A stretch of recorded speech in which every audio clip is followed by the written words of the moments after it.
네, 안녕하세요. 네, 네, 반갑습니다. 저도 여기 한신교회 교인의 한 사람으로서 이렇게 우리 교인 어머님들과 또 학부형님들 또 보니까 할머님들 굉장히 아침 일찍부터 이렇게 나오셔서 참석해 주셔서 무척 기쁘고, 또 제가 이 자리에 됐다는 것이, 이것은 뭐 어떤 제 의지로 할 수 있는 일은 절대 아닐 것이라고 생각을 합니다. 저도 이 어머니 기도회에서 강연을 통해서 좀 더 신앙심이 굳건해지고 강건해지고 더 은혜 받을 수 있는 그런 사람으로 거듭날 수 있기를 소망하고 또 기도합니다. 제가 이제 이 강의를 초청을 받게 된 것은 저희 그 담당 목사님과 또 이만을 목사님께서 저에게 이제 의뢰를 해주셨는데요. 작년 말에 저에게 요청을 했어요. 근데 좀 약간 망설여지더라고요. 제가 여기에서 과연 강의를 할 수 있는 어떤 자격이 되나, 뭐 이제 그런 생각도 했었고 그랬는데, 와 보니까 이렇게 와서 어머님들 뵙고 또 찬양하는 거 들으면서 굉장히 저도 초반부터 너무 은혜를 많이 받아서요. 이러라고 저를 이렇게 불러주셨구나, 그런 마음이 들었습니다. 저는 사실 뇌과학을 전공하는 사람이고요. 아이들을 주로 치료하고 있습니다. 세브란스 병원 어린이병원에서 소아정신과 교수로서 일을 하고 있고, 학생들을 가르치고 있고, 또 우리 수련생들을 이제 수련을 하고 있는 사람인데, 주로 제가 얘기 드릴 것은 아이들의 두뇌를 어떻게 이해해야 하며, 우리 자녀가 굉장히 속들을 많이 썩이잖아요. 근데 그 속을 썩이는데 그거를 그냥 나를 괴롭히려고, 얘가 하나님의 연단이라고 생각하고 받아들이고 고통을 감내할 수도 있겠지만, 아이가 미워지는 순간순간들이 있잖아요. 그런 순간을 어떻게 잘 넘길 수 있는지에 대한 노하우, 어떤 바라보는 관점의 어떤 변화, 그런 것들을 모색할 수 있는 시간으로 마련을 해봤습니다. 넘어가지가 않네요. 아마 우리 조금 더 선명한 슬라이드를 보여주시고자 뒤에서 지금 조절을 하고 있는데, 제가 말씀을 이제 드리면 넘겨주실 거라고 예상을 합니다. 제가 이쪽으로 가서 무선 마이크를 들고 강의를 하도록 할게요. 좀 슬라이드가 많아서 죄송한데, 되도록이면 슬라이드보다는 제 말에 집중하시기를 바라겠습니다.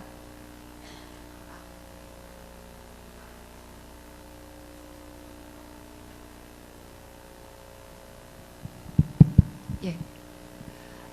저희 담당 우리 임 목사님께 제가 자녀 양육과 관련된 성경 구절을 좀 부탁드렸어요. 그랬더니 몇 개 보내주셨는데, 제가 이제 좀 성경에 대해서 이렇게 꼼꼼히 잘 알고 그러면 좋을 것 같은데, 제가 그럴 능력이 안 돼서 우리 담당 목사님의 좀 도움을 빌렸습니다.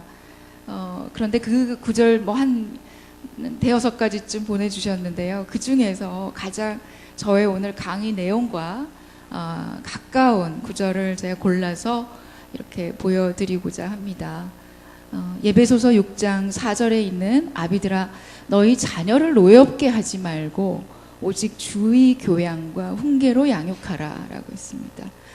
자, 너희 자녀를 노엽게 하지 말고라는 말이 이제 저는 이제 마음에 콕 박혀서, 노엽게 하지 않는다는 게 과연 무슨 말일까?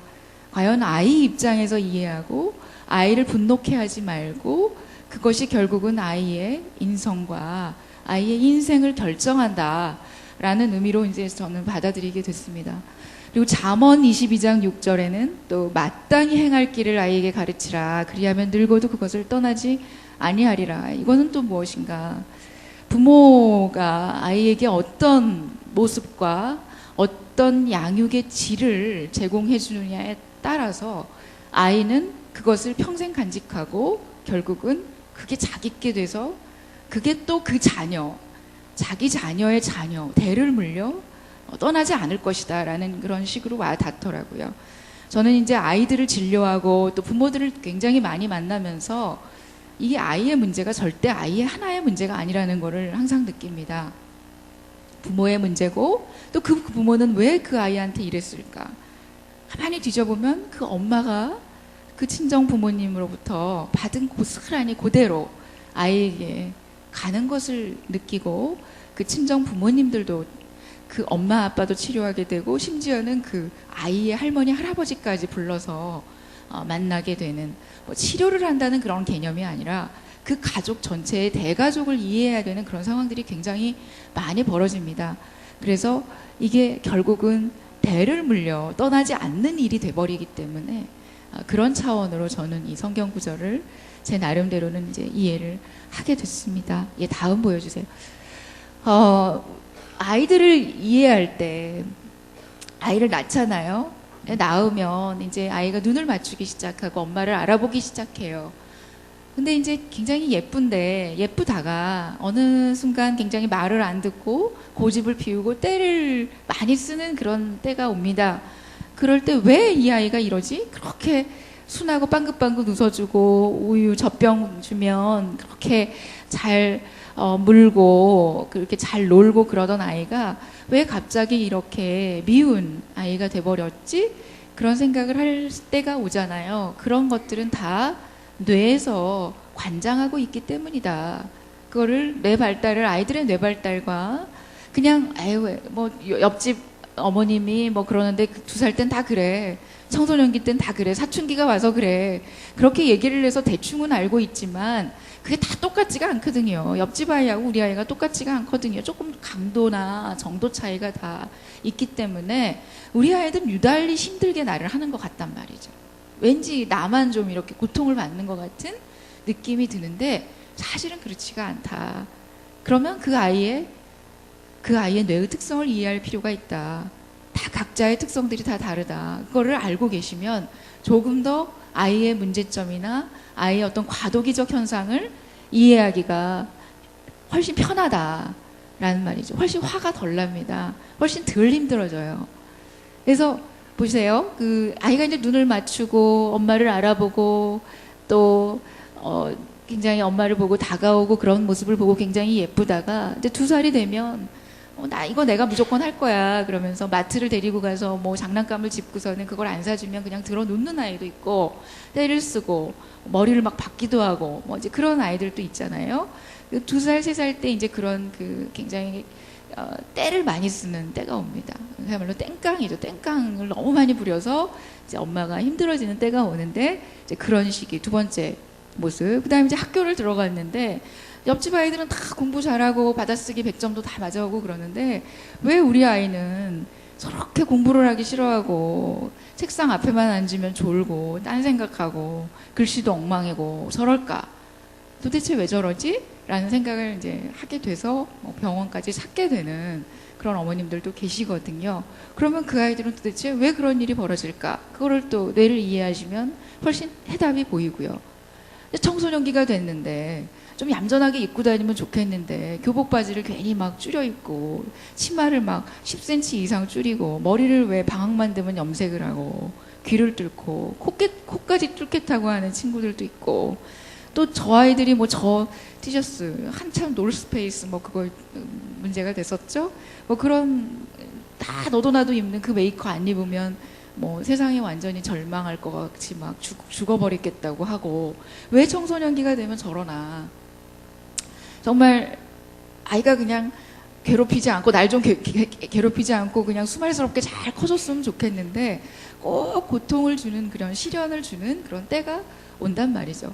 그건 왜 또 그런 일이 벌어지냐 그 나이 때는 이제 그런 얘기들을 드리게 될 겁니다. 너무 안 좋은 사진만 보여드리는 것 같아서 여기 굉장히 잘해서 모범적인 어떤 상을 받은 이 친구 사진도 좀 제가 보여드리는데요.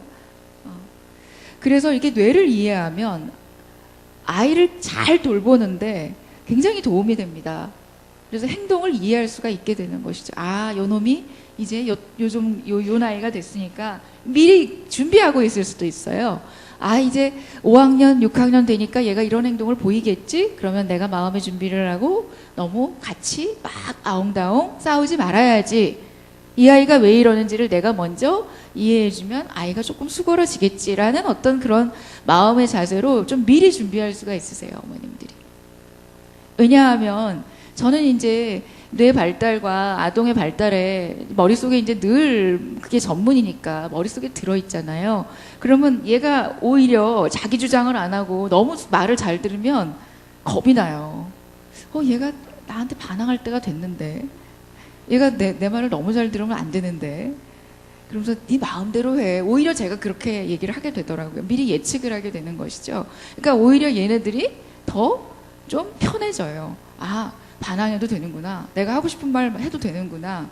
내가 애들 따라서 이렇게 mp3 막 듣고 막 이어폰 끼고 엄마 나 내 방에 들어오지 말라고 문 좀 닫고 화를 약간 내도 괜찮은 거구나 라고 생각하고 누울 자리 보고 뻗는다는 그런 속담이 있죠. 그냥 애들이 이제 멍석이 깔리니까 조금 표현하게 돼요. 안 그러면 애들 표현 잘 안 합니다. 표현을 하게끔 멍석을 깔아주는 게 굉장히 중요하다. 아이들의 머릿속은요, 엄마들이 다 알지 못해요. 부모님들은 아이가 당연히 엄마가 나를 사랑하는 걸 알고 있을 거라고 생각하는데 실제로 아이들은 모릅니다. 엄마가 표현을 하기 전까지는 얼마나 자기를 사랑하는지 잘 몰라요. 끊임없이 사랑한다는 표현을 어떤 식으로든 신체적 접촉으로든 말로든 글로든 해줘야 아이들은 어쩌다가 한 번씩 엄마가 엄청난 엄격한 훈육이 들어왔을 때 아, 이것도 사랑의 표현 방식이구나 라고 이해할 수가 있어요. 안 그러면 엄마는 나만 미워해, 동생만 예뻐해, 엄마는 나를 무시해, 엄마는 굉장히 나를 인정해주지 않아 라고 생각하고 엄마에 대한 미움의 씨앗을 싹트기 시작합니다. 왜 내가 널 사랑하는 걸 모르니? 라고 하기 이전에 사랑을 알게 해주라는 거죠. 표현하라는 거죠. 다음 보여주세요. 인간의 사실 뇌가 실제 모습이 이렇습니다. 다 이 머릿속이 다 이런 형태를 갖고 계시는 거죠. 근데 모양은 똑같지만 물론 사이즈나 약간의 차이는 있을 수 있겠지만 이게 이제 표준 인간의 뇌 모습인데 기능은 다 틀려요. 기능은 다 틀리고 사람마다 조금씩 다 우리 외모가 얼굴 다 다르게 태어났잖아요. 물론 좀 닮은 사람들도 있지만 다 다르잖아요. 각양각색이잖아요. 어디 얼굴을 똑같은 사람이 있습니까? 쌍둥이도 틀린데 다 틀린단 말이에요. 그런 것처럼 뇌도 조금씩 다 틀립니다. 그래서 우리 아이가 왜 옆집 아이랑 이렇게 다르냐, 왜 둘째랑 큰애가 이렇게 틀리냐. 큰애는 그냥 말할 게 없이 얌전하게 공부도 잘하고 알아서 잘하는데 왜 이렇게 둘째 너는 속을 썩이니. 반대로 오빠는 이렇게 동생은 이렇게 말을 잘 듣는데 너는 왜 이 모양이니. 이제 그런 얘기들 우리 많이 하시잖아요. 걔는 걔고 얘는 얘인 거예요. 다 다른 겁니다. 뇌가. 그 뇌 특성을 아이에 맞게 맞춤식으로 이해할 필요가 있다. 오늘 제가 말씀드릴 내용은 이 전두엽, 이게 앞이고 이게 이제 여기 눈이 달렸고요. 여기가 이제 뒷꼭지입니다. 이게 전두엽인데 이 전두엽에 대한 얘기들을 오늘 좀 많이 드리려고 해요. 예, 다음 보여주세요. 제가 30분 어떻게 1시간 정도를 예상하면 되나요? 집사님? 네. 신생아의 뇌는 사실 성인과 동일한데 아이들의 뇌, 아기의 뇌는 그냥 동물의 뇌와 비슷하다고 생각하시면 돼요. 본능적인 거, 감정적인 거에 충실하다. 그렇기 때문에 이때 이 기초공사가 잘 돼 있지 않으면 그 위에 쌓일, 그 위에 건축될 피질의 구조들이 부실해진다. 무슨 얘기냐면 아이 때 만 3세까지 굉장히 정서적 안정감, 애착의 그 질이 중요하다라는 말씀을 드리고 싶고, 그 백지 상태의 그 백지의 85%가 백지인데 그게 3개월이 되고 6개월이 되고 8개월이 되고 돌이 되고 또 18개월, 24개월, 36개월이 돼가면서 점점 발전해 나가는데 만 3세 때 거의 성인하고 비슷해져 버린다. 그 얘기는 무슨 얘기냐면 만 3세까지가 굉장히 중요한 시기구나를 이제 아시게 될 겁니다. 근데 사실은 만 3세 때까지 말도 잘 못하고 애가 막 뭐가 그렇게 대화가 잘 안 되는 것 같으니까 바쁘셔가지고 그냥 놔두시는 경우가 많거든요. 그리고 엄마보다는 아이들하고 어울리게 하려고 어린이집을 뭐 돌도 안 된 아이를 보낸다든지 그러면 애들하고 잘 어울릴 걸로 생각을 하죠. 거기서 뭔가 재밌는 놀이를 하니까 거기에서 더 큰 어떤 교육을 받을 거라고 생각을 하는데 사실은 만 2세, 3세까지는 엄마하고 같이 꼭 붙어 있는 게 굉장히 중요하다. 뭘 특별한 거를 하지 않더라도 엄마랑 그냥 쪽쪽 빨고 물고 빨고 눈 맞추고 놀고 그냥 엄마 말하는 거 듣고 엄마하고 신체적으로 부비부비하고 그것이 만 2살, 적어도 만 2살 때까지는 굉장히 중요하다. 그때는 아이가 엄마랑 떨어지면 공포를 느껴요. 그냥 불안한 수준이 아니고 공포입니다. 나를 돌봐주던 일종의 안식처가 없어지는 거예요. 그렇기 때문에 또래 애들이 눈에 안 들어오는 나이예요. 뇌가 그렇게 생겼어요. 만 2살, 3살은 넘어가야 그 다음에 엄마 이외에 다른 사람이 눈에 들어오기 시작하고 놀고자 하는 마음도 생기고 친구라는 개념이 생기는 건데 일찍 사회성을 길러준다고 또 일찍 인지 발달을 시킨다고 또 조기 교육을 시킨다고 돌도 안 된 아이를 어디에 보내고 떨어뜨리고 교육을 시키고 그런 것들은 아이의 뇌를 기초공사를 굉장히 부실하게 하는 그런 요인으로 작용을 하게 됩니다. 뭐 어쩔 수 없어서 이제 엄마가 맞벌이라든지 또 어쩔 수 없는 상황이 돼서 어디 다른 사람 손에 맡겨지는 거야 뭐 어떻게 할 수가 없겠지만 정말 아이한테 도움이 되라는 목적으로 아이들을 일찍 어린이집에 맡기거나 어디 다른 사람 손에 맡기는 것이 굉장히 아이를 이제 불안하게 만든다. 물론 한 사람이 쭉 엄마가 아닌 다른 사람이 쭉 키우는 건 문제가 안 돼요. 뭐 저도 제가 직장 생활을 하기 때문에 저희 아이를 어릴 때부터 태어날 때부터 돌봐주던 할머니가 계십니다.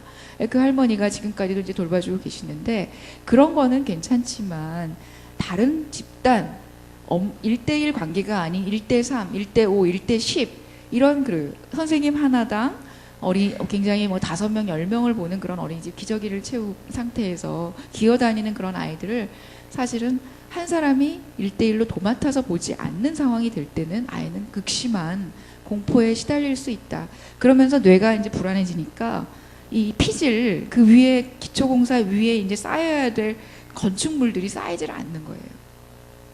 그래서 언어가 늦게 되고 인지가 떨어지게 되고 오히려 더 조기 교육시켜서 더 똑똑하게 만들려고 일찍 어딘가를 보냈는데 오히려 반대의 역효과가 나타나는 그런 것들로 병원을 찾게 되는 이제 그런 일들이 굉장히 많아집니다. 그런 얘기들을 이제 근거를 말씀을 드릴 거예요. 다음 말씀드린 내용이고요. 가장 늦게 형성이 되는 그 영역이 바로 전두엽이다. 그 전두엽이라는 게 무슨 역할을 하는 것인지에 대해서 이제 말씀을 드릴 겁니다. 예, 다음. 예. 뇌는 이렇게 다양한 영역들을 담당하고 있어요. 다 역할 분담이 다 돼 있어요. 그래서 이 전두엽 부분은 지적 능력이나 논리 추론 이거는 초등학교 입학 즈음은 돼야 할 수 있습니다. 만 3, 4살짜리 아이들을 두고 산만하고 좀 말 좀 안 듣는다 그래서 얘가 ADHD 아니야? 그러면서 저를 병원에 데리고 온 경우가 있어요. 다 돌려보내죠. 잘 크고 있고 걱정하지 마시고 5, 6살, 만 6세가 됐을 때 다시 관찰하셔서 문제가 있으면 그때 데리고 오세요 라고 합니다. 그 이유는 무엇이냐면 아이가 어릴 때는 다 산만하고 자기 행동을 억제하지 못해요. 그때는 엄마가 그냥 전두엽 역할을 해주고 훈육을 잘 시켜주시면 아이가 이제 말짓과 좀 옳은 행동들을 구별을 해서 합니다. 근데 만 6세, 7세 학교를 들어가서 이제 착석을 해야 되고 규칙을 지켜야 되고 친구도 배려해야 되고 그런 나이가 됐는데도 불구하고 아이가 계속 그렇다? 그러면 그때 이제 문제가 되는 것이거든요. 그래서 이게 가장 늦게 발달을 하기 때문에 아이들을 너무 어린 시기부터 왜 이 아이가 이렇게 알아서 착착착착 잘 하지 못할까라고 생각하시면 안 되고 다 어머님들이 그렇게 알아서 하고 계신다고 생각을 하는데 그 근거가 거기에 있다. 그리고 조기 교육을 시켜서는 안 되는 이유도 바로 여기에 있다. 조기 안 된다라는 건 없지만 물론 굉장히 영리하고 전두엽 발달이 다른 아이들보다 조금 더 빨리 시작되는 아이들이 있습니다. 그런 아이들은 습득력이 빠르니까 조금 될 수 있지만 보편적으로는 우리는 일반적인 이제 사람들에 대한 얘기를 하는 사람이니까요. 일반적으로는 뭐 일찍부터 어딘가에 교육을 조기 교육을 일찍 시키고 뭐 내후년에 학교 들어가는 아이한테 연상 공부를 시키고 뭔가 책을 읽고서는 논술을 시키고 그런 것들은 아이가 따라갈 수가 없어요. 뇌가 그렇게 받아들이질 못해요. 그 나이에는. 지적 능력이나 추론 논리 능력은 만 6세, 7세는 되어야 발달을 하기 시작한다. 비로소 착공이 되는 겁니다. 전두엽이. 그 전까지는 이 부분. 정서, 언어 이해력, 언어 표현력 그런 것들이 빌드업이 돼야 되는데 그 가장 핵심에 들어가 있는 기초공사는 정서적 안정감이다. 애착이다. 그 말씀을 드리고 싶습니다. 예, 다음. 보세요. 조금 더 이제 그 계층별로 말씀을 드리는 거예요. 이거는 동물도 갖고 있는 아주 본능적인 영역이고, 그 다음에 인간이기 때문에 갖고 있는 게 바로 감정이라는 것이고 기억이라는 거예요. 그 다음에 바로 이 전두엽, 이 콜텍스 피질이라는 겁니다. 이 감정이 제대로 갖춰져 있지 않은 상태에서 이게 올라갈 수가 없어요. 여기가 만약에 금이 가 있거나 모래와 같은 그런 튼튼하지 못한 재질로 공사가 완료가 됐다면 그 위에 아무리 뭐가 얹어져도 교육이 얹어지고 뭐가 그 다음에 인지적인 훈련이 와도 무너지게 돼요. 무엇으로 무너지냐? 정신적인 문제로 무너지게 될 수 있습니다. 사춘기 때가 되면 머리 굉장히 좋고 똑똑하고 그렇게 말 잘 듣고 수능적이던 아이가 갑자기 불안해지고 갑자기 충동적이 되고 갑자기 애가 이상한 어떤 행동을 보일 수가 있어요. 그거는 가만히 들여다보면 정서적인 불안정감에 어떤 그 금이 가 있던 게 드디어 어떤 사소한 이벤트나 돌멩이와 같은 스트레스에 의해서 확 무너져 버리는 겁니다. 그럼 무너지면 애가 퇴행을 하죠. 그래서 보통 우리들이 이제 어머님들이 우리 아이가 굉장히 말을 잘 듣고 손 하나 갈 것이 없는 문제가 전혀 없는 아이였다. 그때 중학교 1학년이 됐어요. 어떤 아이가. 근데 갑자기 애가 짜증을 굉장히 내고 또 친구들하고 문제가 생기고 애들 사이에서 이렇게 파벌 조성이 되고 그런 걸 못 견뎌하면서 엄마한테 막 집에 와서 굉장히 화를 내고 학교 안 간다고 그러더라. 그냥 그래서 사춘기인 줄만 알았다. 근데 그게 너무 오래 가는 거예요. 6개월. 그리고 학교도 가끔씩 빠지기도 하고 여자애인데. 가만히 들어봤죠. 근데 엄마가 보기에는 이 아이가 굉장히 말 잘 듣고 수능적인 아이니까 아이가 문제가 전혀 없는 아이인 줄로 생각하고 계셨던 건데 사실은 아이는 두려움과 또 자기가 말을 안 들으면 자기 존재 자체가 무너질까 봐에 대한 어떤 두려움 때문에 말을 잘 듣는 척을 했던 거예요. 그러니까 페이크를 했던 거죠. 페이크를. 거짓된 수능 그런 것들을 보였던 것이죠. 내가 수능하지 않으면 저 사람이 나를 사랑해주지 않을 거야. 내가 이 아이가 해달라는 대로 안 해주면 저 아이가 나를 왕따시킬 거야. 내가 선생님 말을 잘 듣지 않으면 선생님이 나를 미워할지도 몰라. 그런 두려움으로 가득 차서 아이는 수능적인 아이였던 것인데 실제로는 불안이 가득 차 있었던 거죠. 그 내면에는. 근데 어느 시기가 돼서 그 불안이 이제 더 이상 감당할 수가 없을 만큼 과부하가 걸리게 되는 거예요. 중학교 올라가면 너무 처리해야 될 게 많거든요. 공부뿐만이 아니라 그 친구 관계에서 그 미묘한 그 어떤 그 분위기 그리고 미묘한 사회적 세련된 기술 그런 것들을 구사하지 않으면 서바이벌 할 수 없는 이제 사회적 정글로 들어가게 됩니다. 거기에서 이 아이가 못 견딘 거예요. 그래서 확 무너져가지고 이제 불안해지고 짜증 많이 내고 그래도 만만하고 편한 사람이 엄마니까 이제 엄마한테는 막 욕도 하고 화도 내고 그러면서 이제 왔는데 그 아이의 사실 과거의 모습은 너무너무 손 하나 될 것 없는 수능적인 아이였다. 그래서 제가 이제 SNS를 가끔 해서 이제 그 일반 대중들이나 부모님들하고 소통을 좀 많이 하는 편인데 제가 많이 올리는 것 중에 하나가 말 잘 듣는 우리 아이 꺼진 불도 다시 보자가 아니라 말 잘 듣는 우리 아이 다시 한번 들여다보자 라는 그런 얘기들을 많이 이제 합니다. 아이들이 사실은 어릴 때 좀 짜증 많이 내고 자기 감정 표현 잘하는 애가요 사춘기 이후가 되면 오히려 편해져요. 참 희한해요. 다 그때 표현해서 자기가 충족할 걸 다 충족을 했기 때문에 이 아이는 튼실한 요 부분을 갖게 된 겁니다. 튼실한 요 부분이 잘 이제 빌드업이 완공이 됐기 때문에 그 위에 더 세련된 인지 기능이나 더 세련된 어떤 능력들이 이제 쌓이게 되는 것이죠. 그래서 편안한 아이가 되는 건데, 어릴 때 너무너무 수능적이었다라는 것은 결과적으로 나중에는 언젠가는 뭔가 어떤 식으로든 고름이 터질 수 있다라는 그런 항상 조심스러운 마음을 이제 가질 필요가 있고요. 수능적인 아이들은 아무래도 손을 이렇게 많이 신경을 안 쓰게 되잖아요. 애가 알아서 잘하니까. 뭐 그냥 네가 해. 야, 동생 때문에 엄마가 너 알아서 이렇게 하는 거 잘 네가 알아서 하고, 동생도 가끔 돌보게도 하고. 그걸 역할 전환이라고 그래요. 엄마가 아이한테, 수능하는 아이한테 이렇게 막 맡기는 거죠. 동생도 네가 좀 보고, 네가 설거지도 좀 하고, 밥도 좀 하고 그래. 어? 애는 엄마한테 사랑받아야 되니까 말 듣습니다. 근데 속으로는 힘들어요. 힘들고 말을 듣긴 듣지만 너무 불안하기도 하고 부담도 되고 여러 가지 그런 마음들이 공존하다가, 편한 아이들 같으면은 그냥 어느 그 시기를 잘 넘겨서 가지만, 약간 불안한 아이들은 어느 시기가 되면 확 무너져서 이제 그 되갚음. 왜 엄마는 동생만 보고 나는 제대로 돌봐주지 않았지 않느냐라고 하면서, 그러면 왜 그때 엄마한테 요구하지 그랬니? 엄마가 뭐 나를 쳐다보기나 했어? 나한테 맨날 알아서 하라고만 했지? 라고 하면서 이제 아이가 과거에 쌓아왔던 생각들, 말들을 다 쏟아내기 시작을 합니다. 이제 그런 경우들을 임상에서 제가 여자아이들 특히 흔히 많이 보기 때문에 이제 그런 말씀들을 좀 드리고 싶어요. 다음. 나이에 따라서 이제 이렇게 그 뇌가 이 사춘기 이전에 이제 전두엽이 발달하기 시작한다. 그 이전에 절대로 전두엽의 발달이 안 되기 때문에 그 이전의 아이한테 어떤 말을 유창하게 하길 기대한다든지 논리적인 표현을 기대한다든지 그러시면 안 된다라는 말씀을, 이제 혹시 지금 유치원을 다니고 있는 자녀를 두신 부모님이라면 좀 염두에 주시길 기대합니다. 학교 다니면 다 저절로 계단식으로 확 갑자기 성장을 해요.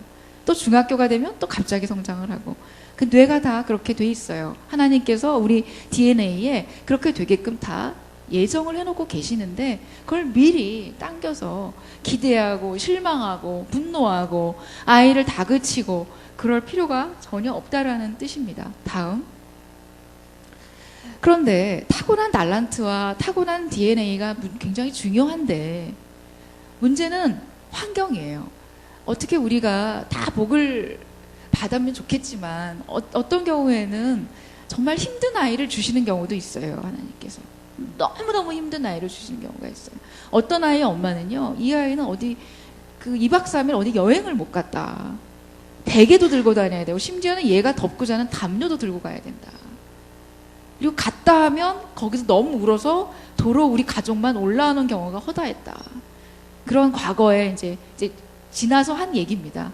한 뭐 이제 4학년 때쯤 저한테 왔는데, 어린 시절에 이 아이의 기질이 어땠냐, 만 2살 이전의 모습, 2~3살 이제 그런 것들을 다 뒤지거든요. 물어보거든요. 그러면 엄마들이 너무너무 이 아이가 키우기가 까다로웠다. 그런 아이가 한 100명 중에 한 10명 이내에 됩니다. 10% 미만 정도 돼요. 이제 그 아이들이 나중에 문제가 될 가능성이 한 5배에서 10배쯤 높아요. 그런 아이들을 문제 삼는 거고, 그런 아이들을 잘 키우시는 게 중요한 것이지, 지금 뭐 우리 아이가 뭐 순했고 굉장히 뭐 손 갈 데 없이 굉장히 순했다, 아까 말한 그 너무 말 잘 듣고 수능적이었다는 조금 다른 개념인데, 기질적으로 굉장히 순했다. 뭐 우유 물리면 금방 울음 끝이고, 기저귀 갈아주면 굉장히 빵긋빵긋 뽀송뽀송하면 웃어주고, 놀아주면 그냥 잘 놀아지고, 뭐 어디 가도 적응력이 탁월하고, 뭐 새로운 환경을 줘도 조금 엥 하다가 금방 잘 놀고, 그게 이제 일종의 순한 기질이에요. 적응력이 좋은 아이들이 바로 순한 기질인데, 그런 아이였다라고 하면 문제될 게 없어요. 학대만 안 시키면 됩니다. 근데 정말 기질이 까다로운 그 100명당 10명 미만의 그 아이들, 10% 미만의 그 아이들이 문제가 되는 거예요.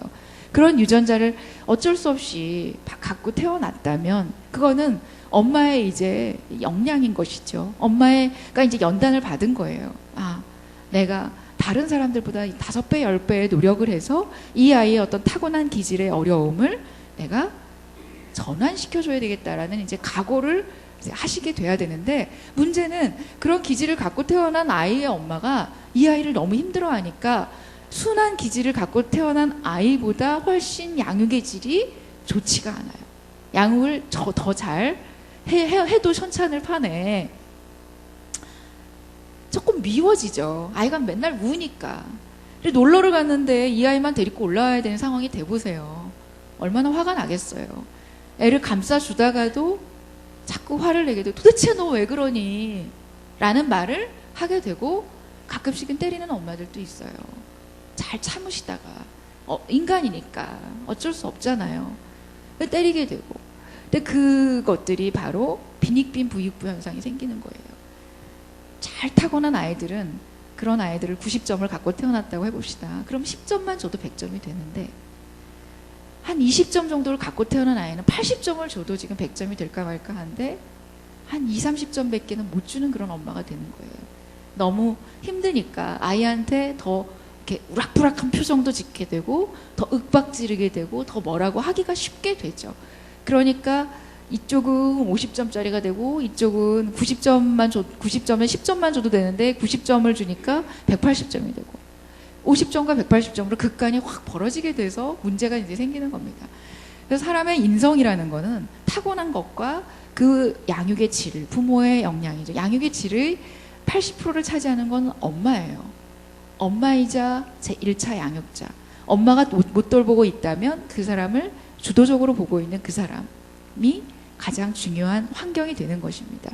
그게 바로 곱셈 또는 덧셈으로 해서 그 사람의 인성이 완성이 되는 것인데, 그만큼 내 아이가 굉장히 기질이 까다롭다 그러면 긴장을 많이 하시고, 더 교육 많이 받으러 다니시고, 더 우리 아이가 왜 이런지 그 뇌를 이해하려고 하고, 그런 노력이 필요하다라는 겁니다.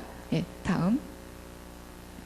유명한 정신분석학자 에릭슨이라는 심리학자는 어릴 때 이 기본적 실, 제가 계단식 아까 말씀 많이 드렸는데, 만 2세까지 엄격하게 얘기하면 18개월, 만 1세 6개월 때까지의 이 애착이 굉장히 중요하다. 엄마하고의 1대1 관계, 쪽쪽 빨고 눈 맞추고, 아이한테 뭘 요구해서는 안 돼요. 그냥 받아주는 거예요. 포근하게 흡수, 버퍼링, 스폰지와 같이 쿠션과 같은 역할을 해줘야 됩니다.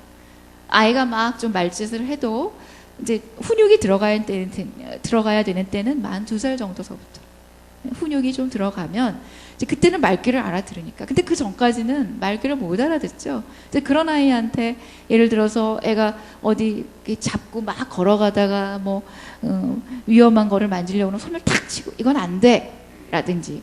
근데 안 된다는 말을 이제 듣게 돼요. 만 2살이 되면. 그런데 그때도 아이한테 화를 내기보다는 하나하나 이걸 만지면 여기가 뜨거 하니까 손이 아야야 하거든. 그러니까 안 돼. 그렇게 설명을 해줘야 되는데, 그 두세 마디를 하기가 귀찮아서 아이를 들어서 그냥 확 이쪽에다 놔버린다든지, 무서운 표정을 지어서 아이를 윽박질러서 그거를 못 만지게 한다든지, 그런 식의 젊은 어머님들이 간혹 계시거든요. 여기 계신 분들은 전혀 안 그러실 거라고 제가 믿지만. 근데 이제 그게 아이는 내가 이 세상에 안 되는 게 어딨어. 이제 그렇게 너무 청천벽력 같은 거예요. 애 입장에서는. 자기 입장에서 모든 게 다 이제 뭐 울으면은 젖병 물리지, 울으면 기저귀 갈아주지, 울으면 놀아주지 그러던 그런 나의 생활이 갑자기 안 된다는 게 생기니까 아이 입장에서는 이제 너무나 천지개벽과 같은 일이 벌어지는 거예요. 그래서 그때 아이가 감정적으로 이제 기분이 나빠질 때 그걸 잘 회복시켜주는 게 중요하다. 그래서 그 다음에 이제 자율성이나 통제, 그 다음에 이제 유치원을 들어갔으면 주도적으로 뭘 해보기도 하고, 학교를 들어가서 숙제도 좀 잘하게 하고, 또 이제 청소년기에 자기 정체성도 확립을 하고, 그리고 이제 20대, 30대가 돼서 결혼도 하고, 직업도 갖고, 이제 그렇게 되는 겁니다. 그래서 이제 죽을 때까지 인간은, 임종하는 순간까지 인간은 계속 발달한다. 부모님들도 지금, 저희 부모님들도 발달하고 계신다. 임종하는 순간까지 인간은 통합, 자아 통합을 이루는 그런 과정을 끝까지 자기를 확인하려는 과정을 거치면서 발달하고 있다라는 것이 이 에릭슨의 이론입니다. 정신분석학자 또 유명하신 분, 프로이드라는 분은 청소년기까지만 발달을 규정해 놓고 있어요. 그런데 이 에릭슨과의 차이점은, 에릭슨은 그 프로이드와의 차이점은 그 이후, 청소년기 이후, 성인 이후에도 계속 발달한다라고 이분은 얘기를 하고 있습니다. 그러니까 내가 다 이제 끝났다라고 여기 계신 우리 어머님들이나 할머님들도 생각하시 마시고요. 나도 계속 인생을 계속 지금 뭔가 발달 과정을 거치고 있다. 내 인생의 마지막 임종하는 순간까지 내 인생을 더 풍요롭게 만들기 위해서 이제 노력하실 필요가 있다라는 것입니다. 다음. 이제 기질을 제가 말씀드렸고요. 엄마하고의 궁합이 중요하다. 유전자와 환경의 상호작용. 거기에서의 환경은 바로 엄마를 얘기하는 거다라는 것이고, 만 3개월 정도가 되면, 100일 무렵이 되면 애들이 엄마를 알아보게 되는 그런 사회적 미소를 짓게 되는데, 이것도 다 어떤 뇌의 발달과 연관이 있다. 6, 7개월이 되면 이제 낯을 가립니다. 근데 낯을 안 가리는 아이들이 간혹 있어요. 그것도 좀 문제예요. 그러니까 낯을 가려야 돼요. 그게 낯 가리는 게 문제가 아닌 거거든요. 낯 가리는 건 아주 정상적인 겁니다. 엄마를 바라보고 또 다른 사람, 어쩌다 한 번씩 보는 사람을 보면 약간 얼굴이 이렇게 울그락풀그락해지면서 긴장을 살짝 하다가 예전에 몇 번 봤던 사람 같으면 다시 이제 싹 웃어주죠. 아이들이 그런 사회적 미소가 생기는 것도 다 뇌의 발달이 그렇게 규정해 놓고 있기 때문이다 라는 것입니다. 그래서 이때의 발달 과제는 엄마하고의 1대1 관계가 잘 안정적으로 형성이 되는 게 이제 중요하다. 이때는 엄마가 안 보이잖아요. 쓰레기를 버리러 간다든지 뭐 잠깐 화장실을 들어가도 애들이 쫓아 들어오죠. 막 울고. 그리고 깍꿍놀이가 이때는 재밌어요. 왜 재밌냐? 우리가 이제 이 커튼 뒤로 싹 쏟잖아요. 그럼 애들 얼굴 보세요. 긴장을 해요. 어디 갔지? 어디 갔지? 그래요. 그러다가 까꿍 하고 나타나면 아이들이 까르르 웃죠. 그걸 이 시기 지나서 해보세요. 저 엄마가 좀 이상한 거 아니야? 돈 거 아니야? 이제 그렇게 애들이 받아들이죠. 왜냐하면 그때는 그게 재미가 없어요. 커튼 뒤에 숨은 걸 아는 거예요. 커튼 뒤에 숨어있는 사람도 엄마인 걸 아는 거예요. 근데 그 이전에는 자기 눈에 안 보이잖아요? 그러면 없는 걸로 생각을 해요. 그러다가 탁 나타나니까 얼마나 놀래요. 그래서 재밌는 거예요. 그래서 아이들은 눈에 보이는 것만 믿는다. 그 이전에는, 18개월 이전에는. 적어도 18개월 이상은 돼야 엄마가, 그런데 이제 정확하게는 엄마가 잠깐 쓰레기를 버리러 나가도 화장실을 가도 엄마가 문 열어놓고 엄마 여기 있어 하면은 아이들이 빵긋 웃고 믿는 거예요. 근데 그 이전에는 아이들이 굉장히 불안해지면서 막 웁니다. 물론 이제 기질에 따라서 조금 울다가 그치는 아이들이 있고 계속 우는 아이들이 있고 그렇죠. 이제 그 차이가 바로 기질을 가름하는 거거든요. 그런데 더 중요한 거는 다음, 이제 이 애착 때는 어떤 그러면 애착을 가지고 아이들하고 이런 긍정적 회로를 많이 만들어야 되느냐인데, 예를 들어서 눈 맞춤을 하고 상호작용 놀이를 많이 해줘야 되는데 막 책을 막 많이 보여주는 분들이 있어요. 책, 그리고 영어 비디오. 오늘 혹시 18개월, 2살 아직 안 된 아이한테 비디오 보여주겠다고 지금 쌓여져 있는 분들이 있으면 이거 좀 버릴 필요는 없지만 나중에 커서 보여주시고 조금 숨겨두세요. 비디오나 또 책이나 그런 것이 만 18개월 두 돌 아이들은 별로 도움이 안 됩니다. 그저 엄마하고 눈 맞추고 얼러주고 그래 쩌쩌쩌쩌 하면서 놀아주는 거예요. 아이들 말투를 따라서 하이톤으로. 아 그랬어? 그러면서 엄마가 연극을 해야 돼요. 엄마들이 그게 잘 안 되시는 분들도 있어요. 이렇게 딱 보면 뚱 하셔가지고 어머님들이 이렇게 좀 딱 일견 봐도 이분은 이렇게 아이가 혼자 이렇게 기어다니면서 놀게 하고 옆에서 이렇게 커피 마시면서 책 보실 분 같은 그런 분들이 있습니다. 근데 그때는 설사 자기가 이제 우아함을 나는 추구하는 사람이야 라고 생각을 하더라도 적어도 아이가 2살 때까지는 그 우아함을 다 버리시고 아이하고 정말 천반씩축으로 약간 광대처럼 놀아주셔야 됩니다. 그런데 물론 아이의 기질에 따라서 아이가 굉장히 액티브하면 활동량이 많으면 정말 광대처럼 놀아야 되지만 아이가 또 조용조용하면 아이랑 눈 맞추고 얘기하고 놀아주고 책을 읽어줄 필요는 없지만 책을 가지고 책이란 도구를 이용해서 놀 필요는 있어요. 장난감이 좋을 필요는 없어요. 정말. 부엌에 있는 그 냄비, 밥 먹으면서도 음식, 뭐 그냥 천조가리 하나 가지고도 얼마든지 아이랑 재밌게 눈 맞추면서 포옹하면서 얼러주면서 놀 수가 있어요. 아이가 말한 옹알이 다 따라해 주셔야 됩니다. 옹알이도. 뭔 말인지 몰라도 그냥 뜨뜨뜨뜨 뜨뜨 그래도 뭐 부바 막 해도 부바가 그랬어 하면서 이렇게 따라주시고 그걸 자꾸 말로 뭔가 이렇게 바꿔주셔서 교육을 시키려고 하는 것도 금물이에요. 좋지 않아요. 아이들이 영어 비디오나 그런 것들을 너무 걷지도 못한 아이들한테 보여줘서 아이들이 영어 단어는 무지하게 많이 하는데 한국말을 못하는 경우도 있어요. 아이들은 상호작용이 중요한 것이지 언어가 중요한 게 아니에요. 상호작용만 잘 확립이 돼 있잖아요. 전혀 문제없이 나중에 언어는 언젠간 트이게 돼 있습니다. 그런데 어머님들이 그냥 뭔가 하나라도 더 빨리 가르쳐 주려고 책 보여주고 영어 비디오 보여주고 또 영어 비디오는 아니더라도 무슨 교육 비디오 같은 거 막 보여주시는데 그런 데서 얻은 기계적인 언어는 그건 그냥 모래성 같은 거예요. 상호작용이 잘 빌드업이 돼 있는 상태에서 말해주는 그 언어가 진짜 언어가 되는 겁니다. 상호작용 그게 근간을 베이스를 딱 굳건하게 쌓여 있는 상태. 그래서 우리들 왜 한국말 잘하는 분들은 영어도 잘하거든요. 영어 자체가 중요한 게 아니고 유창함이 중요한 게 아니고 소통 능력이 중요한 거예요. 정말 영어 한마디 못하시는데요. 제가 아는 어떤 어머님은 영어를 잘 못하세요. 이렇게 들어보면 그렇게 문맥 구조도 잘 안 맞고 문장 구성을 이렇게 유창하게 잘 못하세요. 근데요, 미국, 영국, 뭐 유럽 다니면서 자기가 다 끌고 다녀요.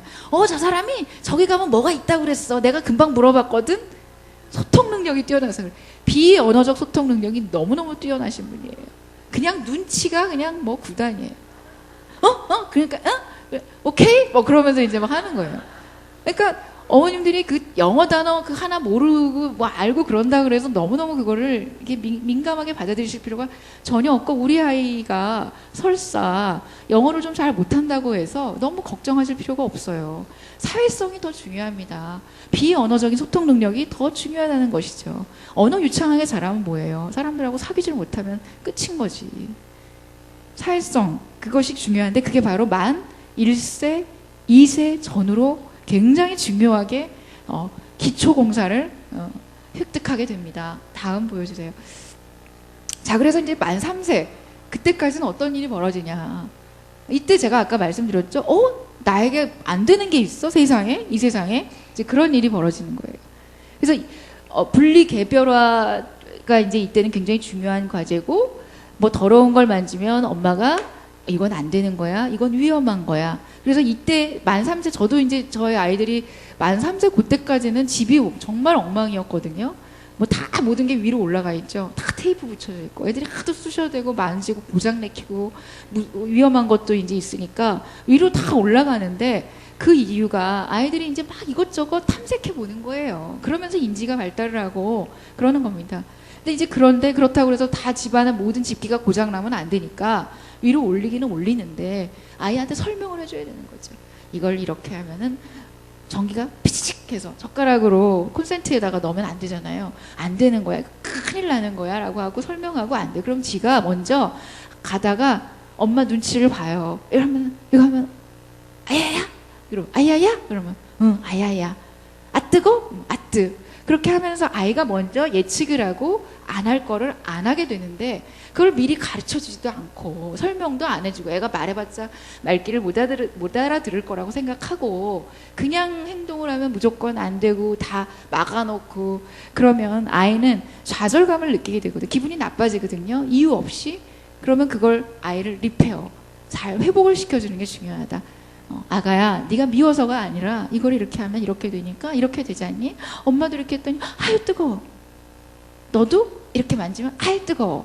그렇게 하면서 아이랑 뭔가 설명해 줄 때도 놀이식으로 설명을 해주면 아이는 이해하고 본인이 안 한다. 그런 것들이 돼야 될 시기가 바로 만 3세 전후까지다라는 겁니다. 이때 뭐 대소변도 가리고 이제 자기 어떤 주장도 막 하죠. 싫어. 내가 할 거. 엄마 손을 탁 치기도 하고 내가 할 거라 그거지. 그럴 때 아이하고 막 이제 스트러글 싸우면 안 돼요. 아빠들하고 많이 싸워요. 그때 요때 이제 아빠들이 아직 꼬집이 세가지고 막 그런다고. 그러면 이제 엄마들은 아유 여보 얘는 지금 그거 모르고 지금 그럴 때야. 그러면 어디 아빠한테 반항한다고. 아빠들이 좀 이렇게 권위주의적인 아빠들이 이때쯤 되는 아이들하고 제일 힘들어요. 말을 안 들으니까. 지가 마음대로 하겠다고 그러니까. 어린이집은 요 이후에 보내라라는 게 이제 말씀드리고 싶은 내용이고요. 다음. 이제 유치원을 들어갔어요. 언어가 막 급성장을 하는데 이때는 뭐 온갖 얘기를 막 다 하죠. 막 거짓말도 가끔 해요. 있지도 않은 얘기. 유치원에서 선생님이 엄마한테 이랬대. 그리고 친구들이 나한테 뭐 이렇게 해서 이렇게 하라 그랬어. 그래서 뭘 가져오라 그랬어. 그럼 엄마는 진짜인 줄 알고 이제 뭐 준비를 시켜요. 그랬더니 선생님한테 물어보니까 어머 제가 이런 말 한 적 없는데요. 이제 그렇게 되는 거예요. 막 애들이 살을 갖다가 붙입니다. 언어가 급성장하면서. 그래서 그것 때문에 병원에 데리고 오는 경우도 있어요. 얘가요 선생님 거짓말을 해요. 벌써부터 이래가지고 범죄자가 나중에 되는 거 아닐까요? 막 걱정을 많이 하셔가지고 이제 막 거짓말 너무 그럴싸하게 한다는 거죠. 영리한 아이고 굉장히 잘 자라고 있으니까 걱정하지 마시라고 그러고 제가 이제 돌려보내거든요. 그게 발달 단계에서 그런 것들이 나타나는 시기이기 때문에 그렇다. 그리고 아이들이 어떤 아이들은 이렇게 책을 읽다가 이제 유치원쯤 되면 이제 동화책을 많이 읽으니까요. 책을 읽다가 완결이 딱 났잖아요. 그럼 그 완결 다음에 얘기를 막 자기가 지어서 해요. 그래가지고 이 호랑이가 그 다음에는 이렇게 돼서 이 주인공을 뭐 잡아먹었대. 막 그렇게 얘기하는 아이들 있고, 뭐 그래서 이 호랑이하고 얘하고 곰하고 결혼해서 뭐 잘 살았대. 막 자기가 지어가지고 말도 안 되는 막 자기 환상 속의 얘기들을 막 하죠. 전파견문록이라는 예전에 왜 그 어린아이들이 말하는 거 뭐 그 김국진 씨가 MC 보고 하는 그런 거 프로 가끔 보신 적 있었는지 모르겠는데 아이들의 세상은 정말 아이들이 바라보는 관점은 너무나 독특하죠. 재밌어요 아주. 그러니까 그 관점에서 아이들은 기차를 타고 가는데 엄마 왜 달이 자꾸 나를 따라와? 그런다. 자기 관점에서 모든 걸 생각하는 거예요. 세상은 자기 중심으로 돈다. 그때 그렇게 자기중심적 사고를 합니다. 이때는. 그렇기 때문에 그런 것들을 뭐라고 하거나 그래서는 안 되고 이제 학교 들어가면 그런 것들은 다 없어지고 남을 배려하는 것도 그때부터 이제 생기기 시작하는 겁니다. 다음. 학교를 들어갔어요, 이제. 그런데 이제 이때는 초보적인 논리가 좀 생기고 굉장히 고지식해요. 그래서 저도 초등학교 저학년 때 우리 아이들하고 이제 차를 타고 가는데 전화가 왔어요. 긴급 전화가 남편한테 왔어요. 그래서 받았어요. 그랬더니 아들이 운전하다가 핸드폰 받으면 안 되는데 막 받냐고 막 뭐라고 하는 거예요. 물론 안 되죠. 그렇지만 그 예외라는 걸 이해를 잘 못하는 겁니다. 굉장히 고지식한 겁니다. 그래서 막 화를 내고 짜증을 내고 원래 예측한 대로 안 되면 조금 불안해하고 이제 그런 시기가 바로 초등학교 저학년 시기다. 그래서 이제 만 12세, 10세 넘어가면 이제는 예외도 알고 아이들이 스스로 뭔가 이제 엄마를 좀 이해하게도 되고 좀 논리성이 약간은 세련돼져 가게 되는 것이죠. 이때부터 이제 엄마나 저 어떤 아이가 뭐 무슨 뭐 젤리 샤프를 샀는데 나도 그거 사고 싶어. 어떤 아이가 갖고 있으면 그거를 나도 갖고 싶고 저 아이가 저 옷을 입고 다니면 나도 입고 싶고 저 아이가 저 축구공을 샀으면 나도 그 축구공이 하나 있었으면 좋겠고 축구화도 그렇고 제가 우리 둘째 때문에 축구광이거든요. 축구화를 아주 그런데 이제 아이가 축구공이 여러 개가 있어요. 그런데 바람이 조금 빠지니까 아이가 축구공이 새로 사고 싶은 거야. 그리고 이 기회에 자기가 원하는 축구공을 사고 싶은 거지. 비싼 다른 친구가 갖고 있는 축구공 사달라고 조르는 거예요. 그래서 그래 일단은 사주겠다는 말도 안 사주겠다는 말도 안 하고 그래 네가 축구공이 새 거가 갖고 싶구나 라고 했어요. 엄마가 이제 사줄 거라고 기대를 많이 한 거예요.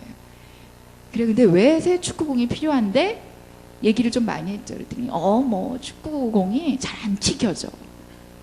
봐봐 튀겨봐. 엄마 튀겼더니 바로 여기까지밖에 안 올라오지. 근데 원래 축구공이 여기까지 올라와야 되는 거거든 막 하면서 이제 그래? 그럼 이 축구공이 바람이 빠져서 그런 것 같은데 바람은 넣으면 어떨까? 그랬더니 애가 이제 엄마가 이거 축구공을 안 사주고 바람만 넣을래나? 그러면서 이제 긴장을 좀 하더라고요. 그래서 축구공이 근데 여러 개잖아. 그랬더니 그렇긴 하지. 그런데 또 하나 사면 이 원래 있던 축구공은 어떻게 되지? 완전 바보가 되는데 너한테 사랑받던 축구공이 완전히 바보가 되는데 얼마나 섭섭할까? 그랬더니 자기가 생각해 보더니 그럼 엄마 이렇게 협상을 하지. 지금 있는 축구공을 다 탱탱하게 만들어 달래요. 그래가지고 정말 축구공 있는 거 한 3-4개 됐었거든요. 제가 뭐 어디 학회를 가서 외국에 나가도 우리 둘째 선물은 무조건 축구공이에요. 그 지역에서 예를 들어서 이제 뭐 축구가 굉장히 활성화되어 있는 나라를 갔다 그러면 거기 축구공을 사오는 게 저의 임무거든요. 축구공 사올 땐 바람을 빼서 갖고 와야 된다, 비행기 탈 때. 그래가지고 제가 그 맨날 그 바람 빼갖고 축구공 들고 오느라고 아주 고역인데, 그 축구공을 이제 문방구 있잖아요, 여기 문방구 가가지고 다 넣었어요. 그래가지고 저도 해피하고 아예 돈 한 푼 안 들이고 아이는 새로운 축구공을 가진 것처럼 바람을 넣었더니 그렇게 좋을 수가 없는 거예요. 그러니까 해보지도 않고 새 축구공으로 그냥 바꾸겠다는 그런 그 도약, 그런 거에 엄마가 개입을 해서 아이 기분도 안 나쁘게 하고, 그 있는 축구공 그거 어쩌라고 막 어쩌고저쩌고, 또 언제 샀다고 또 벌써 또 새 축구공이 하면서 애 기분 나쁘게 하고서는 결국 또 엄마가 또 들어줘요. 나중에 또 사줘. 그런 경우와 다 들어주고 결국은 엄마 뜻대로 하게 되는 경우는 뭐가 이득일까요? 말 몇 마디 더 하면 되는 거예요. 아, 네가 새 축구공을 갖고 싶구나, 구나. 그래서 구나라는 말을 많이 해주는 게 굉장히 중요해요. 아, 그래, 네가 갖고 싶어. 얘는 이해받는다는 그 느낌 자체로 아이들은 그냥 마음이 일단은 50% 정도는 충족이 되는 겁니다. 엄마가 내 말을 들어준다는 거지. 그냥 바로 거절 안 하고. 엄마의 태도가 중요해요. 애는 진짜 그게, 그 물건이 갖고 싶은 것만의 목적은 아니었어요. 엄마가 어떻게 나오나 보자라는 마음도 사실은 같이 있는 겁니다. 근데 네가 이거를 또 그저께 똑같은 카드 또 사줬는데 또 비슷한 카드 나왔다고 또 사라고 비난을 퍼붓는 순간 아이는, 아, 엄마는 내가 말해봤자 소용없어. 더 이상은 이제 요구도 안 하고 엄마한테는 말을 안 하는, 엄마가 내 말을 해봤자 귀를 닫는 사람이라고 생각을 아예 규정화해버리기 때문에 말을 안 해요. 아이들은 정말 자기가 갖고 싶은 걸 그 물건 자체에 관심보다는 엄마의 반응이 더 중요하다. 그걸로 인해서 갖고 싶은 물건이 때로는 필요 없어지기도 한다. 아, 엄마 됐어. 내가 생각해보니까 굳이 이거 말고 요거 조금 쓰다가 6개월 후에 내가 필요하면 그때 얘기할게. 실제로 그래요. 이건 제가 실험해본 결과입니다. 우리 아이가 그렇게 순한 편은 아니거든요. 그런데 말을 여러 번 이렇게 주고받다 보면 아이들은 생각을 하게 돼요. 그러면서 정리를 해요. 그래서 자기의 요구사항이 조금 과도했다라는 것도 스스로 깨닫게 돼요. 그것이 바로 10세 넘어간 아이들하고는 할 수 있는 대화다. 다음, 청소년기가 됐어요. 이제 문제가 막 많이 생깁니다. 어떻게 보면은 핵심이 이제부터인데 시간은 한 10여 분밖에 안 남았네요. 그래도 제가 청소년기를 두고 계신 분명히 부모님들이 계실 거라고 생각하기 때문에 청소년기 얘기를 강조를 안 할 수가 없죠. 제가 청소년들을 참 진료를 많이, 이제 요새 굉장히 정말 중고등학생들이 많이 와요. 이제 워낙에 우리나라가 학업 경쟁력이 치열하고 또 너무나 부모님들은 바쁘고 각박하고 또 굉장히 사는 게 힘들잖아요. 그러니까 청소년기 애들이 요새 학교 폭력이라든지 인터넷 중독이라든지 이제 그런 문제 때문에 어머님들이 이제 병원을 굉장히 많이 찾고 상담, 예전에는 정말 문턱이 많이 높았는데 이제는 많이 낮아졌어요.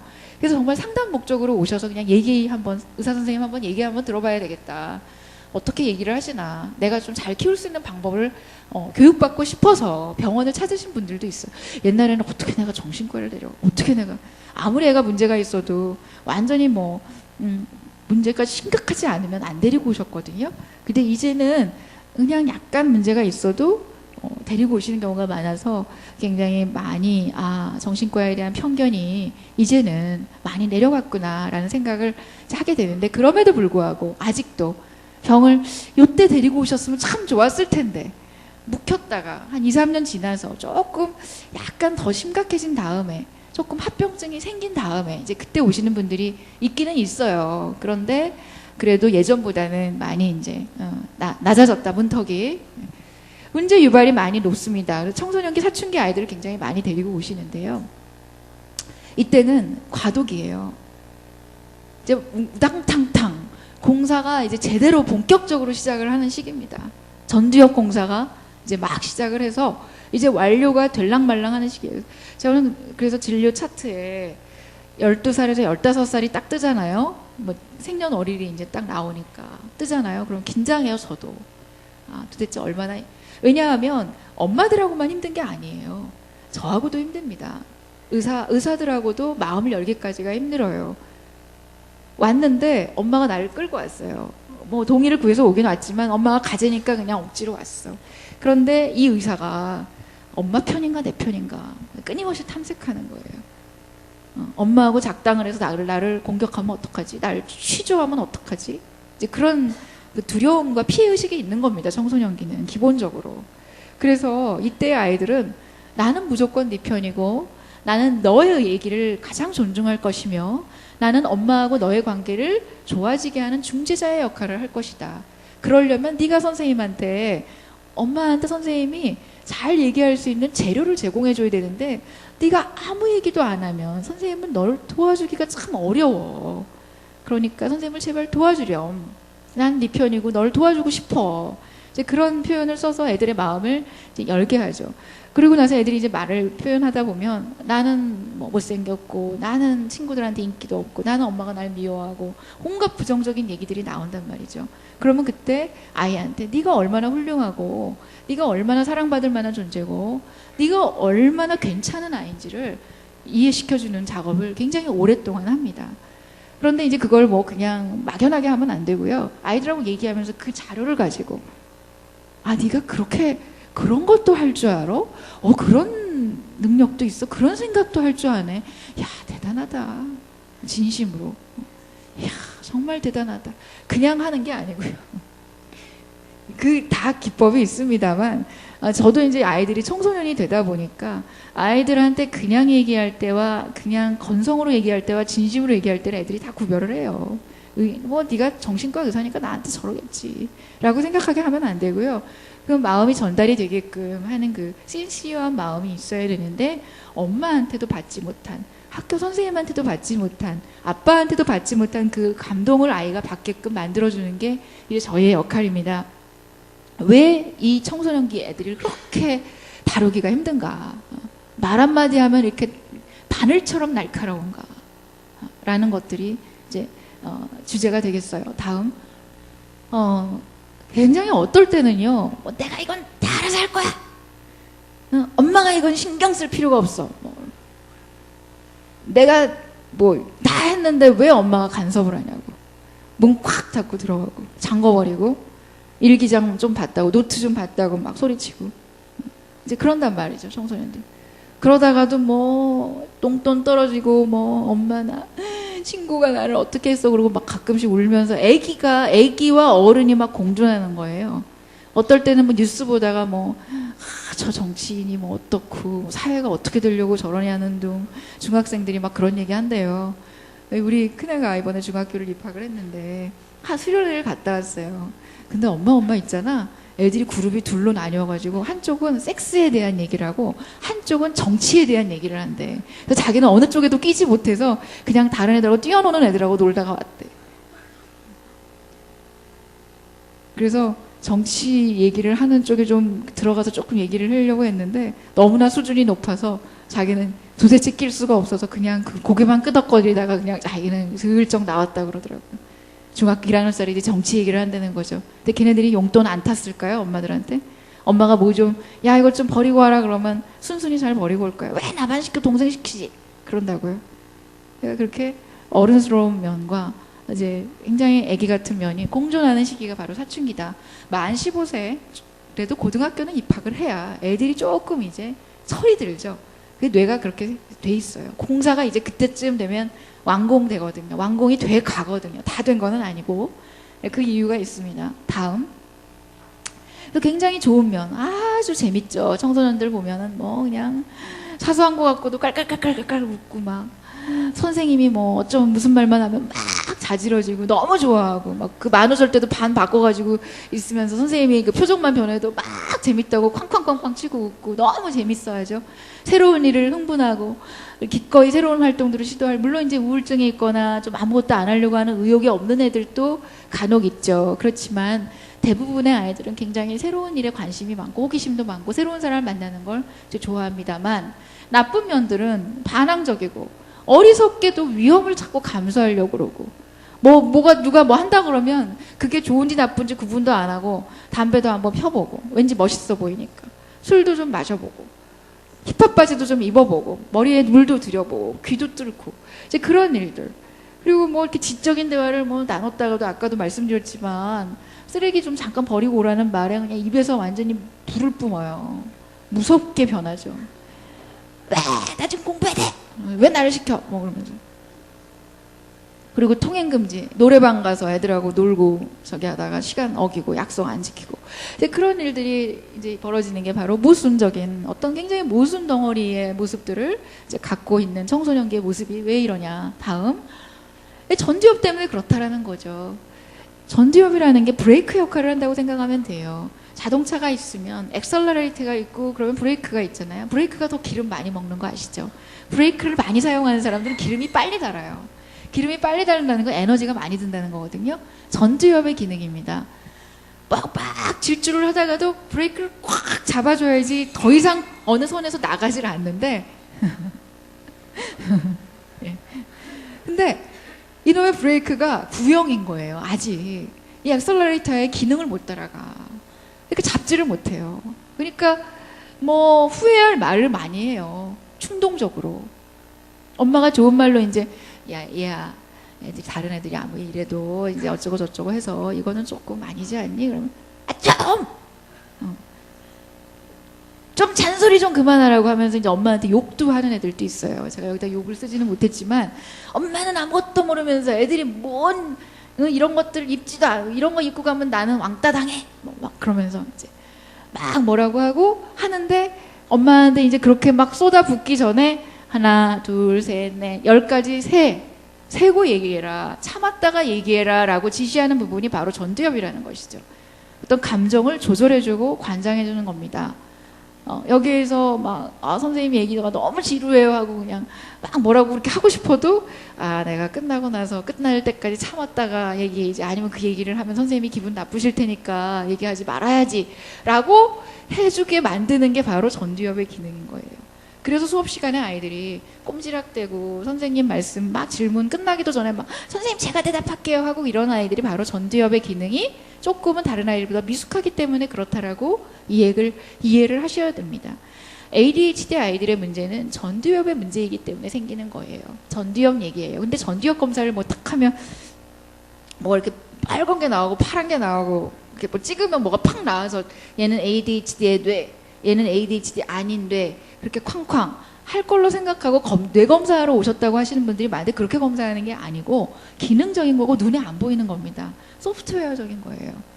여러 가지 말을 시켜보고 테스트를 해봐서 그로 인해서 알게 되는 것이지 뭘 사진을 탁 찍으면 뭐가 번쩍하고 나오는 게 아니거든요. 그래서 이 전두엽 얘기를 제가 할 때 조심스러운 게 저한테 전두엽 검사해달라고 오실까 봐. 사진 찍어서 알 수 있는 게 아니거든요. 네.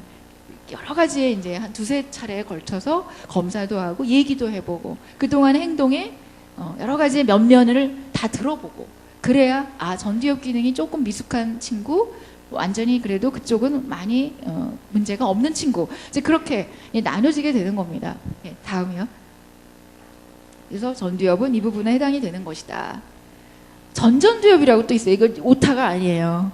전두엽 중에서도 조금 더 앞에 있는 이 미간 있죠? 눈과 눈 사이, 눈썹과 눈썹 사이의 미간에서 한 2cm 정도 바로 들어가 있어요.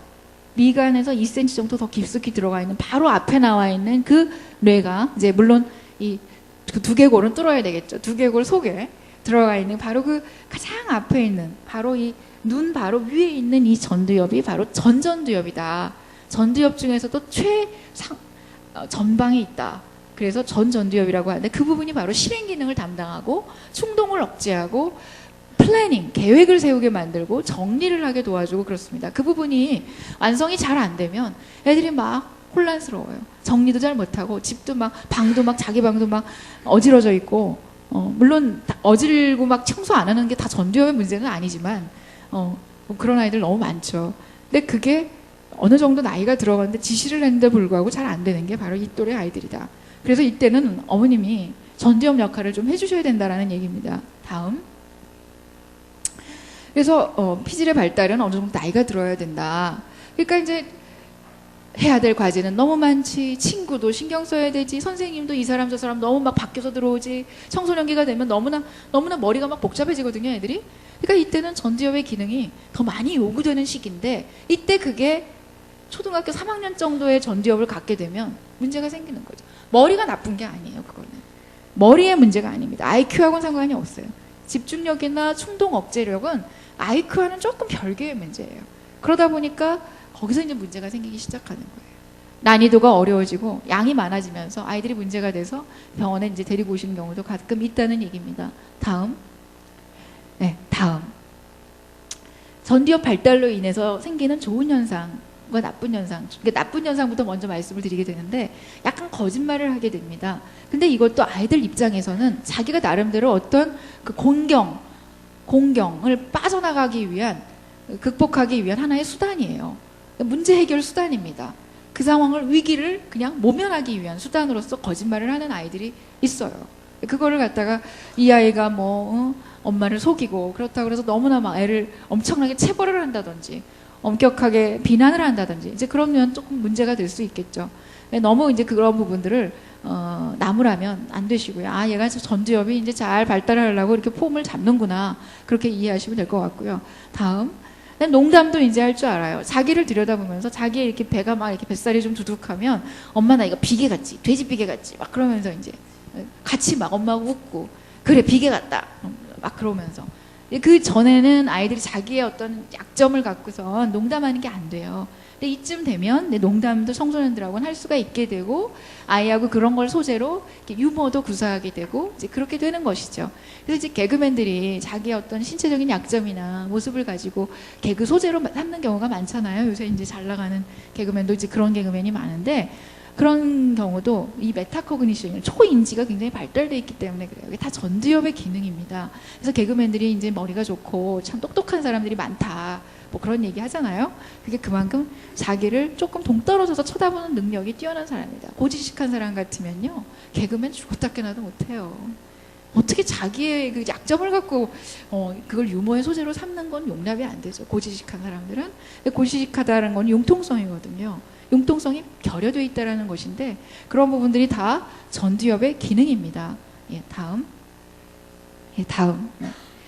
도파민이라는 물질이 청소년기에는 극대화가 돼요. 이때는 막 위험 행동도 막 폭주죠. 자동차는 못하죠.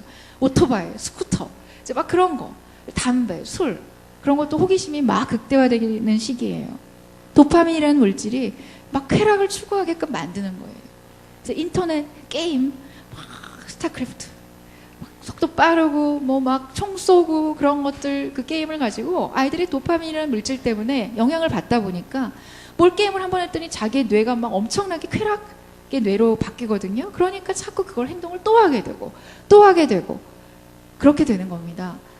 그런 아이들을 물론 모든 청소년들이 다 그런 건 아니고 그 도파민이 조금 더 많이 더 강한 자극이 들어와야지만 도파민이 분비가 되는 그런 아이들이 있어요. 그런 아이들이 바로 인터넷 중독이라든지 게임 중독이라든지 또는 약간 문제 행동을 보이는 뭐 품행장애 아이라든지 뭐 폭주족을 한다든지 약간 위험 행동을 추구하는 약간 문제 행동을 보이는 담배 피고 요새는 본드 안 하는데 옛날에 본드 이제 막 일찍 하는 그런 아이들도 있었거든요. 요새는 본드보다 더 좋은 게 많이 나와서 그런지 본드 때문에 흡입해서 들어오는 아이들은 없는데 이제 그런 중독. 옛날엔 중독 현상이 뭐 술, 담배, 본드 뭐 아주 좀 하드코어적인 애들은 실제로 히로뽕 같은 거 하다가 주사 맞고 뭐 그 어디 지역에서 그런 애들도 있었는데요. 그게 이제 요새는 게임이랑 인터넷으로 싹 바뀌었습니다. 그만큼 재밌는 게 없는 거예요. 그래서 같이 있기도 하고요. 공존하기도 하고. 이때 그 뇌가 바로 도파민 수치가 다른 대부분의 성인들보다 훨씬 높기 때문에 이때 문제 행동이나 스릴을 자꾸 추구하고 위험한 걸 알면서도 자꾸 하게 되고 판단력이 조금 떨어지게 되고 충동 억제가 좀 덜하게 되고 그런 브레이크가 조금 잘 안 잡히는 그런 뇌가 바로 이 청소년기의 뇌다. 그게 이제 어느 정도 브레이크가 엑셀러레이터를 따라갈 정도의 그 뇌가 되려면 적어도 만 15, 16세 이상은 배워야 한다라는 말씀을 드리고 싶습니다. 예, 그냥 조금 넘어갈게요. 다음. 예, 바로 이거는 어떤 연구자가 뇌의 그 PET라는 검사, 뇌의 피질이 얼마만큼 발달되어 있고 나이의 연령별로 얼마만큼 잘 발달하냐. 이 파란색이 바로 전두엽의 발달을 반영하는 거라고 합니다. 이게 20세고 여기가 지금 0세고요. 근데 이게 이제 한 15세쯤 되는 거예요. 15, 16세가 한 이쯤 지금 와 있는 겁니다. 청소년기 이제 중학교 3학년에서 고등학교 한 1학년 정도의 뇌가 바로 이 정도의 뇌예요. 여기가 지금 앞이고 여기가 뒤입니다.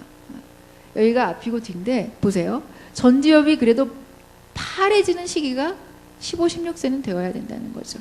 전체적으로 뇌가 완전히 완성이 되는 건 물론 성인기지만 전두엽이라도 완성이 되는 시기는 바로 이 15, 16세다.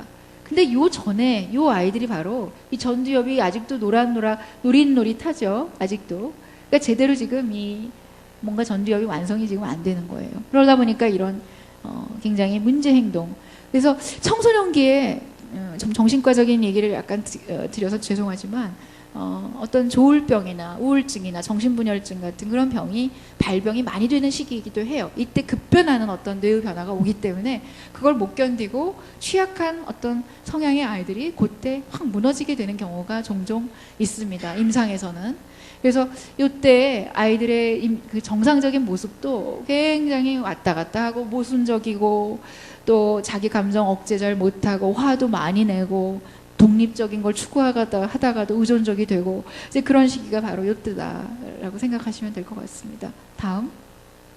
그래서 이게 이제 실제로 제가 예전에 경기도에서 그 진료를 한 적이 있었어요. 근데 그때 공고가 거기 굉장히 많았습니다. 공고가. 근데 그 공고 아이들 중에 오토바이 폭주족들이 많아서요. 정말 이때 그 아이들이 막 사고 많이 나서 막 기부스하고 오고 막 그런 경우도 있었어요. 그래서 이제 선생님들이 안 되겠다 싶어서 병원 좀 가라. 얘 문제는 너무 많이 일으킨다. 술, 인터넷 중독, 이제 담배, 뭐 이제 이런 것들이 청소년기에 이렇게 많이 생기는 이유가 여기에 있다. 그렇다고 이걸 용납해서는 되냐? 안 된다. 부모가 바로 전두엽 역할을 해줘야 된다. 아이들한테 싫은 소리 못 하시는 어머님들이 있어요. 내가 이 아이한테 뭐라고 훈계를 하면 이 아이가 날 미워할까봐 부모의 문제죠, 그거는. 엄마가 자신감이 없는 거예요. 내가 이건 문제 행동이다라고 확신이 들면 아이를 따끔하게 혼내야 됩니다. 그리고 훈계를 해야 됩니다. 그게 바로 아이의 전두엽의 기능을 브레이크를 잡아주는 거예요. 근데 어릴 때부터 2살 때부터 그건 시작을 해야 되거든요. 근데 혼내라는 것과 체벌이라는 거를 혼동하시면 안 돼요. 혼내는 걸 리꼬로 체벌이라고 생각하시는 분들이 막 매를 들어야지만 혼낸다고 생각하지만 그게 아니에요. 아이들을 훈육한다는 거는 아이가 해달라는 걸 다 해주지 않는 그런 것도 포함을 하는 겁니다. 절제를 시키게 도와줘야 돼요. 그게 만 2살 때부터 이루어져야 되는데 어릴 때 이쁘다고 다 들어주고 사달라는 거 다 사주고 그러다가 청소년기가 됐을 때 그게 절제가 안 되면서 이제 막 이제 뭐 자기가 안 되는 건 없는 거야 이 세상에. 오토바이도 막 사달라고 그러는데 안 사준다고 이제 엄마 막 때리고 그런 경우도 있죠. 너무 허용적인 것도 문제가 된다라는 겁니다. 어릴 때부터 되고 안 되고를 명확히 가르쳐주는 것, 자기의 어떤 행동의 한계를 명확하게 제시해주는 것, 그것이 전두엽의 기능을 부모님들이 담당하신 거라는 거. 굉장히 청소년기 부모님들은 굉장히 중요하고 이런 행동이 보였다. 그러면 이거에 대해서는 참 이때 들어가서 치료하기는 어렵죠. 그렇지만 이거에 대해서 그냥 어머님이 무방비 상태로 이거를 갖다가 또 무슨 어떤 극약 처방으로 갈 것도 아니고 왜 얘가 이러는지를 과거로부터 돌아가서 다시 빌드업을 하나하나씩 쌓아야 됩니다.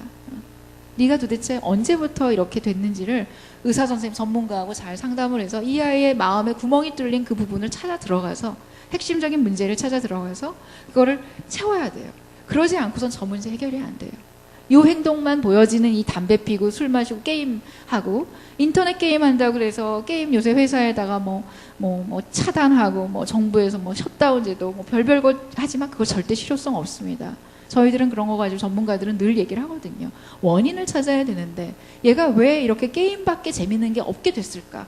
게임 이외의 것들에는 왜 재미가 없게 됐을까? 그 원인을 찾아야 되는 것인데 게임을 갖다가 뭐 시간 제한하고 뭐 게임을 어떻게 하고 그런다는 게 과연 실효성이 있을까요? 라는 의문을 저희 전문가들은 늘 하고 있는 것이죠. 예, 다음. 사춘기의 두뇌는 공사 중이다. 제가 이제 사실 2주 전에 스페인으로 학회를 다녀왔어요. 근데 이게 이제 성가족 성당이라고 그래서 바르셀로나에 있는 유명한 100년 1883년도부터 짓기 시작해서 지금까지도 완공이 안 되고 있는 앞으로 100년이 더 걸린대요. 가우디라는 유명한 건축가가 지금 처음에 착공하기 시작해서 그 사람은 이미 죽고 없고요. 돌아가시고 지금 다른 사람들이 이제 계속 조각하고 하나하나 다 조각으로 돼 있어요, 건물이. 그래서 거기 가서 이거 사진을 제가 찍은 사진입니다. 공사 중인 이 가우디 성당을 사춘기의 두뇌도 여전히 지금 공사 중이다. 완공이 안 됐다. 우리 아이가 다 큰 아이로 몸집은 뭐 아빠보다 크도 엄마보다 크죠. 근데 머리는 아직 두뇌가 완전히 완공이 안 됐다. 그러니까 그 뇌를 좀 이해하고 아이를 입장에서 들여다보고 접근해야 된다라는 말씀을 드리고 싶습니다. 예. 자, 자녀와의 소통 부분인데 뭐 이 부분은 이제 제가 중간에 다 말씀을 드렸어요. 그래서 여기에다가 이제 자료를 제가 놓고 가는데요. 하나하나 찬찬히 제가 이걸 다 읽지는 않겠지만 하나하나 찬찬히 좀 읽어보시길 바랍니다. 슬라이드를 쭉 한번 보고 넘어가도록 할게요. 아이의 얘기를 좀 들어라. 고개를 끄덕여라. 저는 진료하면서 애들이 오거나 부모님들이 오거나 그러면 얘기를 듣잖아요. 수십 명을 보기 때문에 저도 지치고 힘들 때가 있습니다. 솔직히. 가끔 졸릴 때도 있어요. 커피를 막 3잔씩 마시면서 진료를 하는데 그럴 때면 졸면서도 끄덕여요. 이렇게. 그래? 야, 그게 무슨 얘기냐면 능동적 청취. 내가 지금 네 얘기를 굉장히 잘 들으려고 노력하고 있다라는 그거죠. 물론 이제 눈이 막 감기면 안 되겠지만 머릿속으로 딴 생각을 하면서도 굉장히 잘 듣고 있다는 그 표현만 해줬을 때도 아이들은 치유 효과가 있다라는 겁니다. 사람들은, 내담자들은 치유 효과가 있다. 이제 그건 정말 힘들 때 얘기고요. 정말 집중해서 들어야죠. 집중해서 듣고, 그래? 그 다음에는 어떻게 됐어? 그랬구나. 애들이 자꾸 얘기를 더 하게끔 만들어야 되는데, 그랬어? 하고 끝나면 안 되죠. 물어봐야죠. 자꾸 물어보는 게 바로 능동적 청취입니다. 아이가 더 얘기하고 싶게끔. 내가 너 얘기를 듣고 싶어. 궁금해 미치겠어. 라는 느낌을 줘야 아이는 얘기를 잘할 수가 있다. 다음. 그래서 네가 도대체 뭐가 되려고 그러니? 아이 자체를 비난하지 말고 아이의 행동을 내가 널 도와주고 싶어. 네 지금 행동이 지금 공사 중이니까 엄마가 공사 중인 동안은 엄마가 좀 그 역할을 해줄게. 라고 하면서 도와줘야지. 너는 도대체 뭐가 되려고 이러니? 동생은 이렇게 알아서 잘하는데 너는 왜 이 모양이니? 형아는 이러는데 너는 왜 이러니? 라는 그런 표현 자체가 아이를 굉장히 이제 매몰되게 만듭니다. 자기 자신이 정말 하찮은 사람이라고 생각을 하게 돼요. 엄마가 그렇게 하려고 얘기하는 거 아니잖아요. 아이는 존중받는 존재라는 거 엄마 너무 잘 아시잖아요. 근데 말은 그렇게 나온단 말이죠. 근데 아이는 상처를 받아요. 자기가 정말 아주 문제 있는 사람으로 생각을 하게 됩니다. 점점점. 다음. 예.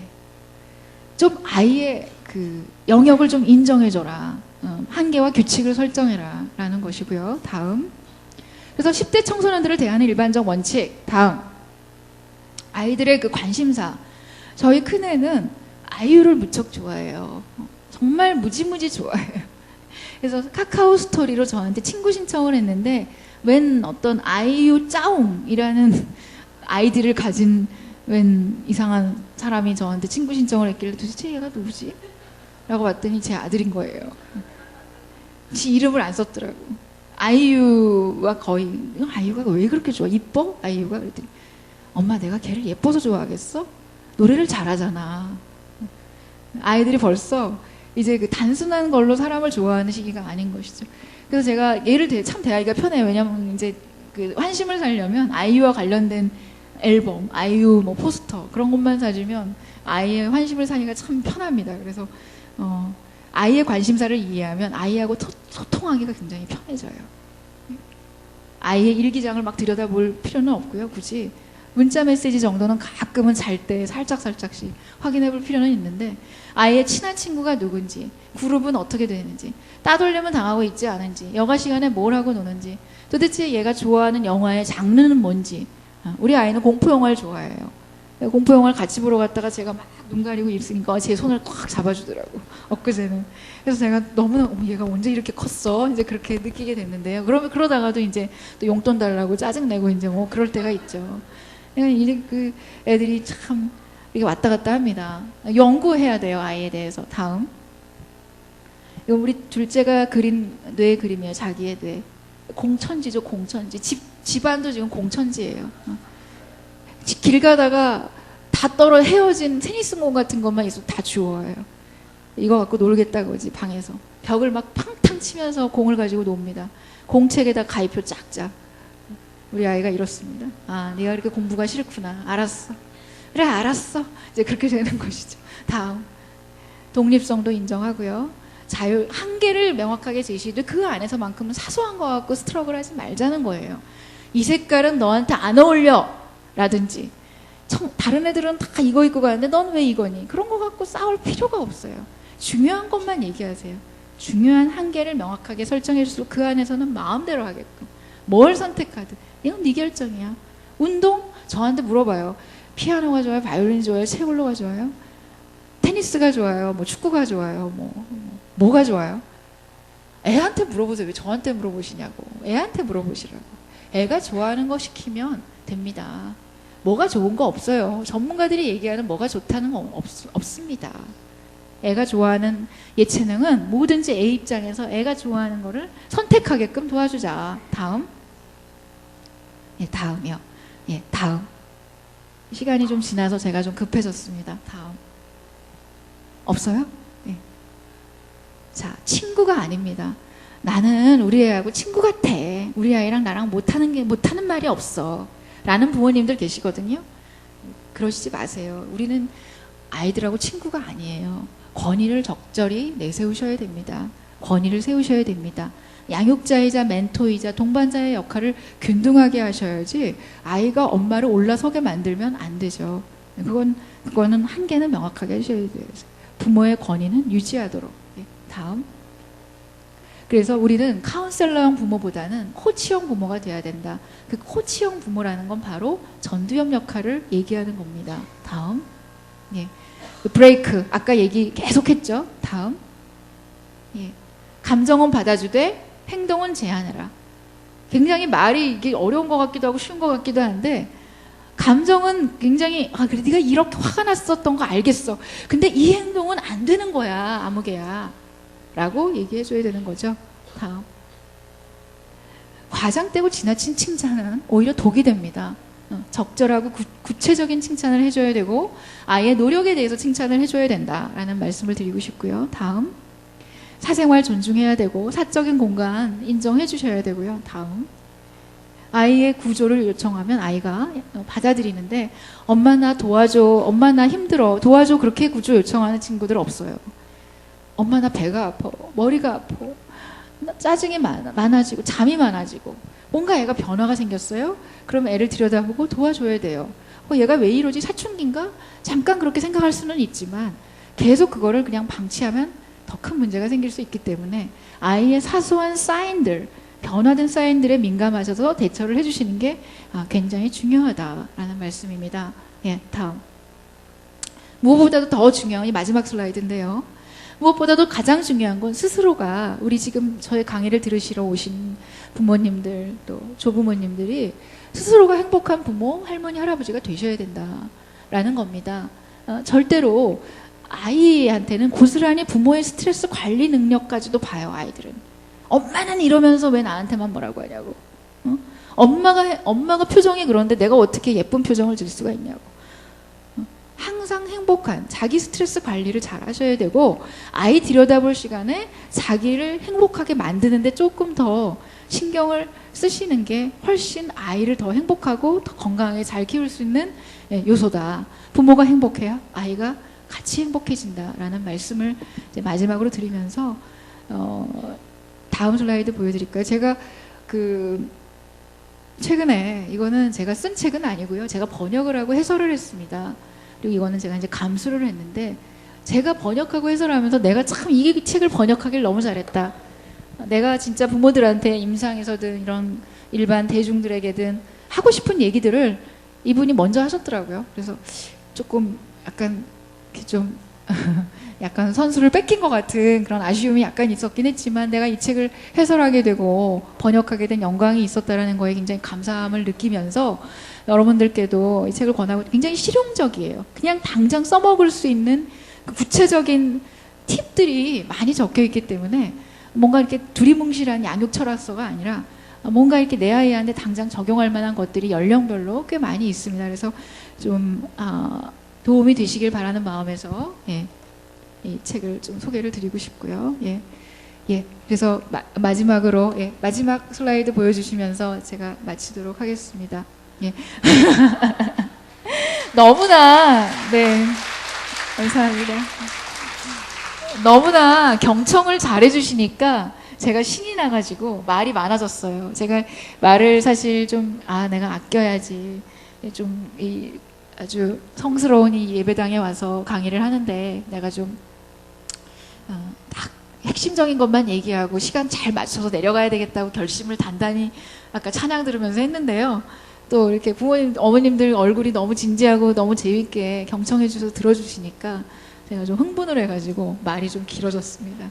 예, 시간 초과해서 너무 죄송하고요. 예, 예, 강의 잘 들어줘서 감사하고 질문이나 뭐 그런 것들은 제가 나가면서 혹시 필요하신 분 있으면 따라오셔서 질문하시면 제가 성심성의껏 잘 대답해드리겠습니다. 감사합니다.